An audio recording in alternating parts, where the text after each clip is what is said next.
আপনারা অনেকেই যারা ফেসবুক স্ক্রল করতে করতে গোপাল ভাঁড় কার্টুন দেখে ফেলেন, তখন আপনারা আটকে যান, বা খাবার টেবিলে গোপাল ভাঁড়ের কার্টুন নতুন এপিসোড কখন আসবে বা এসেছে সেটা দেখতে ব্যস্ত হয়ে পড়েন। আপনারা কি জানেন গোপাল ভাঁড়ের ইতিহাসের সত্য ঘটনা? আজকে আপনাদের গোপাল ভাঁড়ের ইতিহাস ও সত্য ঘটনা এবং সমাপ্তি সম্পর্কে জানাবো। গোপাল ভাঁড় ছিলেন বাংলা লোক সাহিত্যের এক অতি পরিচিত চরিত্র, যাকে নিয়ে নানা রকম মজার ও শিক্ষণীয় কাহিনী প্রচলিত রয়েছে। তিনি মূলত এক ধরনের শ্রেষ্ঠ বুদ্ধিমান এবং ধূর্ত চরিত্র হিসেবে পরিচিত। গোপাল ভাঁড় সম্পর্কে প্রচলিত গল্পগুলি সাধারণত হাস্যস্নাতক এবং সমাজের অঙ্গনেই তার উপস্থিতি ছিল এক ধরনের চতুরতা এবং হাস্যরসের মাধ্যমে সমস্যার সমাধান করা। গোপাল ভাঁড়ের চরিত্র মূলত বাংলা সাহিত্যের প্রাচীন কৌতুকপূর্ণ গল্পের মধ্যে নিহিত। তিনি এক সময় ছিলেন প্রাচীন বাংলার রাজ্যের সমদরদূত ও প্রাসাদে এক ধরনের দরবারি।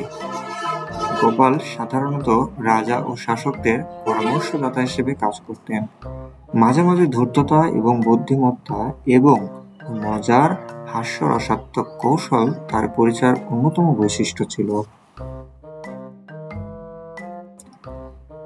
গোপাল ভাঁড়কে সাধারণত দলবল মিষ্টি বলে আখ্যায়িত করা হয়, কারণ তার পরিকল্পনা বা কথার মধ্যে অনেক সময় ছিল চতুরতা ও বুদ্ধির মাধ্যমে কোনো সমস্যার সমাধান দেওয়া।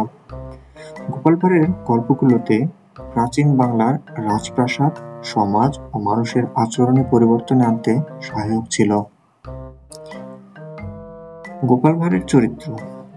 গোপাল ভাঁড়ের চরিত্রে সৃষ্ট বিভিন্ন গল্পের মধ্যে দিয়ে দেখা যায় যে তিনি শুধু রাজ্যের প্রশাসনিক কাজে নয়, সমাজের অন্যান্য প্রতিদিনের সমসাময়িক হস্তক্ষেপ করতেন। তার মূল দিক ছিল চতুরতা, শাসক ও রাজাদের বুদ্ধি দিয়ে সমস্যার সমাধান করা এবং প্রসাদের বড়দের ধাঁধায় ফেলে রাখা। তার গল্পগুলোতে বিভিন্ন সময় রাজা বা মহান নেতার সাথে তার মজার কথোপকথন এবং কৌশল পরিলক্ষিত হয়েছে, যা তাকে বাংলার লোককথার মধ্যে বিশেষ স্থানে দাঁড় করিয়েছে। গোপাল ভাঁড়ের আসল ঘটনা। গোপাল ভাঁড়ের ঐতিহাসিক তথ্য খুবই কম পাওয়া যায়, কারণ তার জীবনধারা মূলত লোককথার মধ্যে বিরাজমান ছিল। তার জীবন ও কর্মের সঠিক ইতিহাস বা তথ্য নির্ভরযোগ্যভাবে সংকলিত হয়নি, কারণ এগুলোর বেশিরভাগই কাহিনীর মধ্য দিয়ে প্রজন্মের পর প্রজন্মে চলে এসেছে। অনেকেই তাকে বাংলাদেশের বিভিন্ন প্রাচীন রাজাদের উপদেষ্টা হিসেবে বিবেচনা করেন, তবে তার কর্ম ও চরিত্র সাধারণ জনপ্রিয় কৌতুকপূর্ণ গল্পের মাধ্যমে জানা যায়। গোপাল ভাঁড়কে বিভিন্নভাবে অত্যন্ত স্মার্ট, বুদ্ধিমান এবং কখনো কখনো ভীষণ মজার চরিত্র হিসেবে চিত্রিত করা হয়েছে।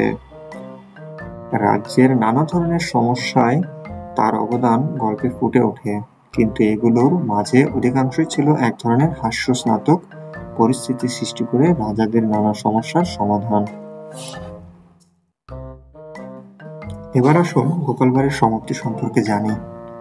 গোপাল ভাঁড়ের জীবন বা মৃত্যু সম্পর্কিত কোনো নির্দিষ্ট তথ্য পাওয়া যায় না।